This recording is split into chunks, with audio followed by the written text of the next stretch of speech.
Chegamos ao segundo episódio da terceira temporada de The Mandalorian, mas a gente poderia chamar também de episódio da Bo-Katan.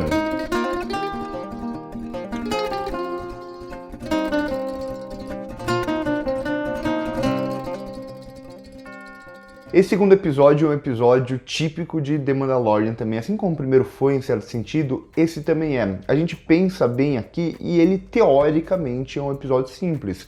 É basicamente o Mando precisando ir para as minas de Mandalore e é isso. Só que, claro, nunca é só isso, a gente sempre vai ter problemas no caminho e a gente também vai ter mais uma das aparições das outras temporadas. Eu falei no episódio passado que era meio que ele reencontrando a galera, quase uma recapitulação de The Mandalorian e trazendo vários personagens de volta. Bom, aqui a gente tinha uma das personagens que estavam faltando, que é a mecânica ali. Sempre que ela aparece é muito divertido, ainda mais quando tem a interação dela com Jawas, que acontece no começo do episódio, ela passando a perna ali no Rodiano, e principalmente quando tem a interação dela com o Grogu, com o Baby Yoda, que agora tá com um saltão ali. O nosso menino tá crescendo definitivamente, ele faz muito mais coisa aqui nesse episódio. Ele não é só o personagem fofo, e sim aquele personagem que às vezes tenta fazer coisa, como quando ele tenta salvar o Mando, ou ele consegue fazer coisas, como quando ele consegue fugir ali dos jacarés do esgoto. Eu achei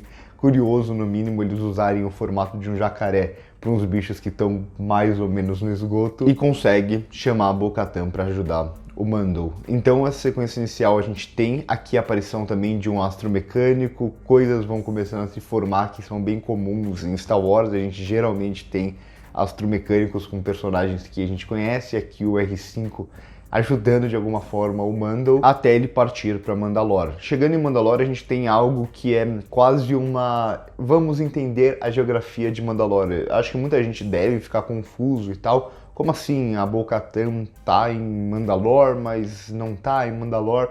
Calma, eles explicam isso muito detalhadamente aqui no episódio. Quem assistiu Clone Wars já entendia isso melhor, mas Mandalore é também não só o planeta principal, mas também como um sistema de planetas. Então a gente tem, por exemplo, onde estava o Bo-Katan, que já tinha aparecido no episódio passado, a gente tem a Lua de Concórdia, que também é da onde vem o Mando, então ele ressalta os dois lugares além de Mandalore, mas também que já tinha aparecido bastante lá em Clone Wars. É justamente essa lua onde ficavam os filhos do olho, digamos assim, né? Esse credo que agora o Din Djarin faz parte e que a Bo-Katan já fez em algum momento, e eles conversam sobre isso aqui nesse episódio também. Claro, quando a Bo-Katan fez parte, o credo era um pouco diferente, agora ele é bem mais radical em algumas coisas, né, no sentido de não poder tirar o capacete e tudo mais.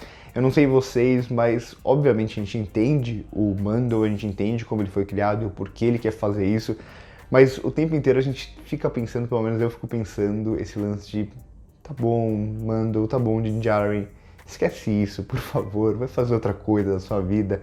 Mas obviamente ele foi pego desde criança ali, foi criado e tal, então é normal que o personagem tenha essa busca. Pra gente, olhando de fora, é muito mais fácil a gente questionar tudo isso, mas pra ele ali dentro faz muito mais sentido. E aí, chegando em Mandalore, claro, a gente já esperava que iam surgir problemas aqui. O planeta tá devastado. Quem assistiu às séries animadas, olhar o planeta dessa forma até dói um pouco o coração, assim como eu sinto bastante isso na Bo-Katan, quando ela olha ali a cidade, ela fala, putz, o que isso daqui já foi, e olha como que tá, olha o que o Império fez acima de tudo, né? Então a gente tem a primeira chegada ali do Din Djarin, ele vai enfrentar aquelas espécies de homens da caverna que a Bo-Katan fala depois que o nome são Alamitas. Ele sofre bastante, a gente vê ele com muita dificuldade de usar o Darksaber também. Eu não lembro se falam isso em Mandalorian, em The Mandalorian, ou se ressaltam esse lance dele, a dificuldade dele, o peso que ele sente com o Darksaber, principalmente no episódio que ele aparece em Boba Fett. Então, quem não assistiu Boba Fett, eu recomendo que assista pelo menos esse episódio, que é aquele episódio do Mando, digamos assim, né? o episódio do Din Djarin, não lembro se é o quinto, se eu não me engano, mas eu acho que pra quem acompanha só The Mandalorian e não acompanhou o livro de Boba Fett, acho que vale a pena assistir pelo menos esse episódio. E aí a gente vê a diferença de como a Bo-Katan usa o Darksaber posteriormente e a dificuldade do Mando de usar o Darksaber. Isso não quer dizer que um é mais forte que o outro, mas tem uma relação mais direta com o peso de usar o Darksaber. Até uma questão meio psicológica de cada um enquanto está usando a arma. E também, claro, um pouco de costume, de treinamento. A Bo-Katan já usou o Darksaber anteriormente, ainda que ela não tenha conquistado da forma correta, segundo a doutrina mandaloriana, ela já usou, ela sabe como que é usar aquela arma e ela usa muito bem, a gente vê isso aqui nesse episódio. Depois disso, o Mando, ele é pego ali, ele é preso uma das vezes do episódio que ele precisa ser salvo. O Baby Yoda tenta salvar ele, não consegue e tem que ir chamar Bo-Katan. Eu fiquei meio curioso ali, né, pra aquele ser que pega ele, o que ele tava querendo fazer também com o sangue do Mando.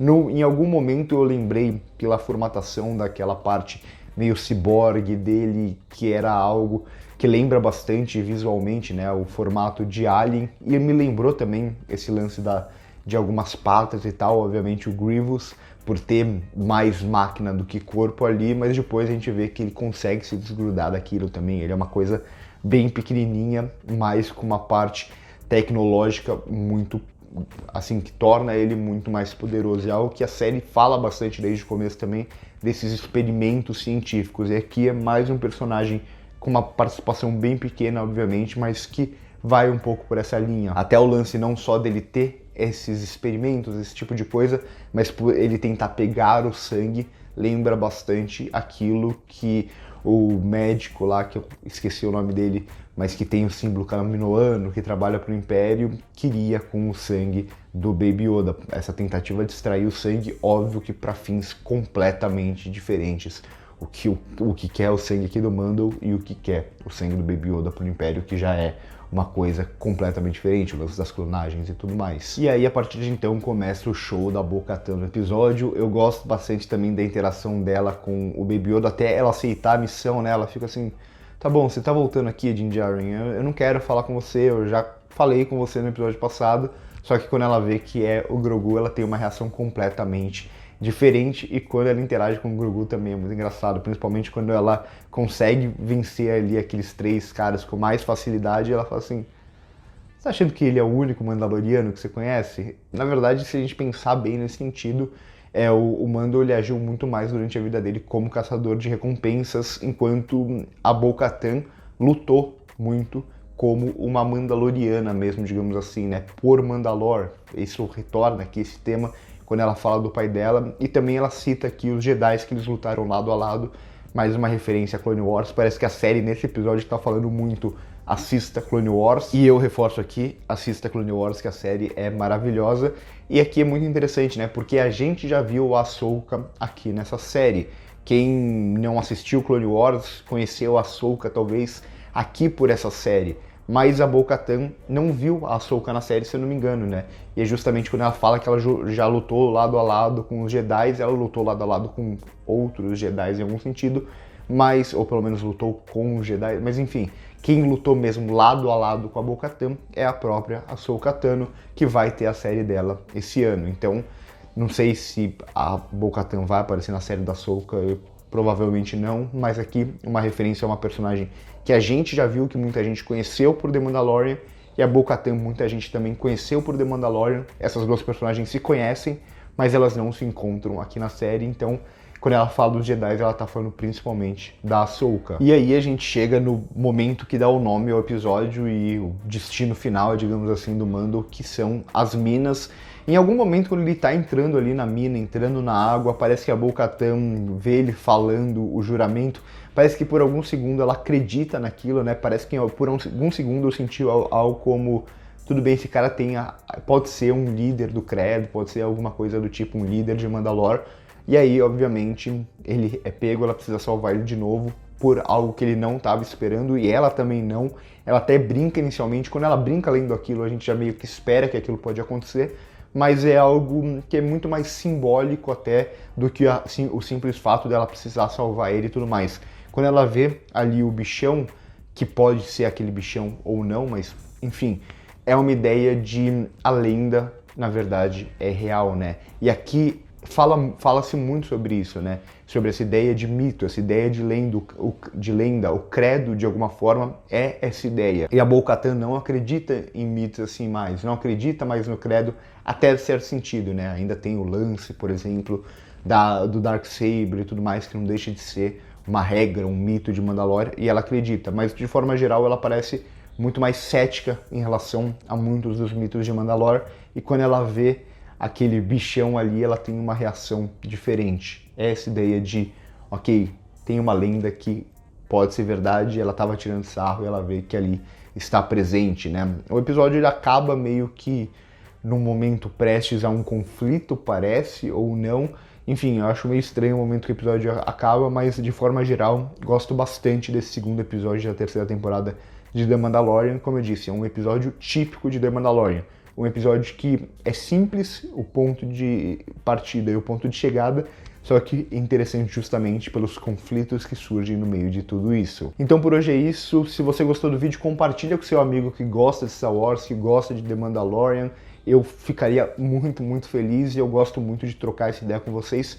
Comenta aqui embaixo também pra gente poder bater esse papo sobre a série. Vocês sempre trazem visões novas e eu acho sempre muito legal de conversar. Curte o vídeo se gostou, se inscreve no canal se ainda não é inscrito. No primeiro comentário fixado tem as nossas outras redes sociais. Por hoje é isso e corta.